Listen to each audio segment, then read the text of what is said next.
এই সময় বাজারে কাঁচা আম পাওয়া যায়। এই কাঁচা আম দিয়ে আমি আমের চাটনি রেসিপি তৈরি করে দেখাবো।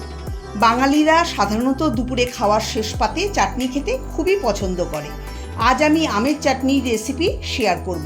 কিভাবে বানালে আমের চাটনি সবথেকে বেশি সুস্বাদু হবে সেটাই আমি আপনাদের সঙ্গে শেয়ার করব। রেসিপিটা যদি আপনাদের ভালো লাগে তাহলে অবশ্যই লাইক, কমেন্ট, শেয়ার করার অনুরোধ রইল। আমের চাটনি বানানোর জন্য এখানে আমি 4টে ফ্রেশ আম নিয়েছি। ভালো করে ধুয়ে নেওয়ার পর আমগুলোকে খোসা সমেত কেটে নেব। দেখুন, আমগুলোকে খোসা সমেত লম্বা আর একটু মোটা করে কেটে নিয়েছি। আমি একটা আমকে 4 টুকরো করে কেটেছি। মাঝখানে সাদা বীজটাকে ফেলে দিয়েছি।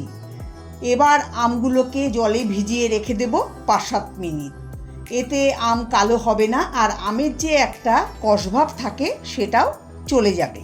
যতক্ষণ আম জলে ভিজছে ততক্ষণে একটা ভাজা মশলা তৈরি করব। প্যানে দিয়ে দেব একটা শুকনো লঙ্কা হাফ করে দিচ্ছি ভাজার সুবিধার জন্য, 1 চা চামচ 5 ফোড়ন, হাফ চা চামচ মৌরি। এখন লো ফ্লেমে মশলাকে হালকা করে ভেজে নিতে হবে। মশলা বেশি ভাজবো না, তাহলে খেতে ভালো লাগবে না। হাই ফ্লেমেও মশলা ভাজবো না, তাহলে মশলা পুড়ে যাবে। মশলা ভাজা হলে নামিয়ে একটা পাত্রে ঢেলে ঠান্ডা করে তারপর মিক্সিতে দানা দানা গুঁড়ো করে নেব। খুব মিহি করে গুঁড়ো করব না, দানা দানা গুঁড়ো করতে হবে। এদিকে আম 5 মিনিট জলে ভিজিয়ে রেখে দিয়েছিলাম, তারপর ভালো করে ধুয়ে নিয়েছি। প্রথমে আমটা সেদ্ধ করে নেব। কড়াই বসিয়ে দিয়ে দিচ্ছি পরিমাণ মতো জল। জল ফুটতে শুরু করলে এর মধ্যে দিয়ে দেব ধুয়ে রাখা আম। দিয়ে দেব অল্প পরিমাণে লবণ। এখন আম সেদ্ধ করে নেব। খুব বেশি সেদ্ধ করব না, তাহলে আম গলে যাবে, তখন ভালো লাগবে না। ঢাকা দিয়ে কিন্তু আম সেদ্ধ করব না, ঢাকা ছাড়াই আম সেদ্ধ হবে। 2-3 মিনিট আম সেদ্ধ করে নিয়েছি, এর বেশি আম সেদ্ধ করব না। দেখুন, আমটা সেদ্ধ হয়ে গেছে। এখন গ্যাসের ফ্লেম বন্ধ করে আমটাকে নামিয়ে জল ঝরিয়ে একটা পাত্রে রেখে দিয়েছি। কড়াইতে দিয়ে দেব 1 চা চামচ সর্ষের তেল। তেলটা গরম হয়ে গেছে। এখন ফোড়নে দিয়ে দেব 2টো শুকনো লঙ্কা আর 1/4 চা চামচ মৌরি। আমের এই চাটনিতে মৌরি ফোড়ন দিলে স্বাদ এবং গন্ধ দুটোই ভালো হবে। 30 সেকেন্ড ফোড়নটাকে ভেজে এর মধ্যে দিয়ে দেব 1.5 কাপ জল। জল ফুটে উঠেছে। এখন সামান্য 1 চিমটে হলুদ দিয়ে দেব, অল্প লবণ দিয়ে দেব, তার সঙ্গে দেব স্বাদ মতো চিনি। আমি এখানে 4 টেবিল চামচ চিনি দিয়েছি। এখন গ্যাসের ফ্লেম বাড়িয়ে চিনি গলিয়ে শিরা করে নেব। শিরা খুব ঘন হবে না, পাতলা শিরা হবে। দেখুন, চিনি শিরা তৈরি করে নিয়েছি।